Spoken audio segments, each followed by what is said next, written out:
अब कैसे तबीयत है इनकी? इनकी MRI रिपोर्ट्स भी क्लियर हैं। परेशान होने वाली कोई बात नहीं। ये सुबह तक यहीं रहेंगी, क्योंकि सुबह दोबारा इनका चेकअप किया जाएगा, फिर घर ले जा सकते हैं। कोई बात नहीं डॉक्टर, हम सुबह तक यहीं रुकेंगे, बस ये ठीक हो जाए। इंशाल्लाह ठीक हो जाएंगी। बहुत शुक्रिया।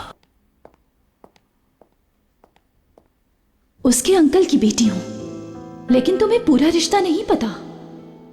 मैं असलानबी खानदान की बहू हूं, और तुम्हारी तरह नहीं बल्कि उसकी लीगल वाइफ हूं। मीरान असलानबी मेरे शौहर का नाम है। रेयान,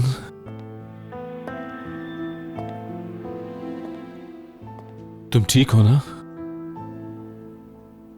तुम क्या कर रही हो? लेटी रहो, तुम्हारी तबीयत ठीक नहीं। फोन दे मुझे अपना आजाद भाई। आंटी को अभी कॉल मत करो, वो परेशान हो जाएंगी। मुझे मीरान को कॉल करनी है, फोन दे। मीरान को कॉल करनी है? मुझे उससे बात करनी है आजाद भाई। मैं उसे कॉल करूंगी और पूछूंगी, वो बताएगा मुझे, वो सच बताएगा मुझे। अभी तक भी रेयान, उस शख्स ने तुम्हारा दिल निकालकर टुकड़े टुकड़े कर दिया, पूरे शहर में तमाशा बना दिया, तुम्हें शादी के जोड़े में ले गया और अगले दिन सबके सामने शहर के बीच में छोड़ गया। खुदकुशी करने लगी थी तुम उसकी वजह से। तुम घर से बेघर हो गई, अपने खानदान से कट गई। उसने तुम्हारे साथ झूठा निकाह किया था, उसने सरनेम भी झूठा बताया, और जो तुमसे मोहब्बत की थी वो भी झूठी थी। इस सब के बावजूद वो तुम्हें सच बताएगा? उसने पहले तुम्हें कौन सा सच बताया है जो अब सच बताएगा रेयान? उसके लिए मत रो। अगर तुम अभी तक उससे बात करके सच जानने की तलाश में हो तो तुम बेवकूफ हो। वो ऐसा नहीं कर सकता आजाद भाई, वो इतना बड़ा झूठ नहीं बोल सकता है मुझसे। नहीं हो सकता, नहीं हो सकता।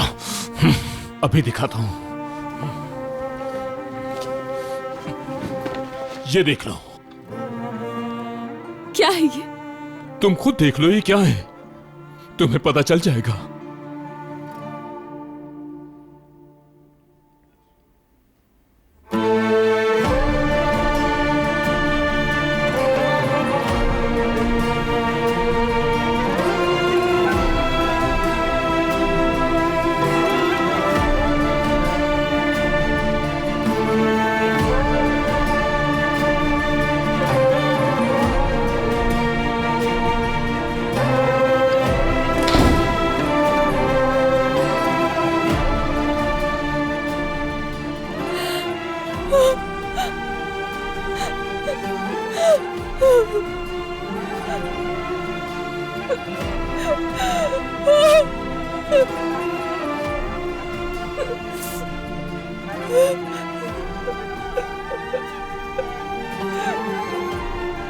तुम्हें पता चल गया कि कौन है झूठा?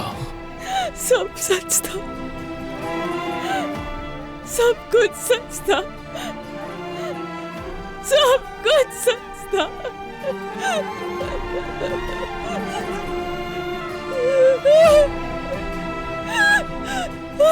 इतना बड़ा झूठ कैसे बोल दिया मीरान?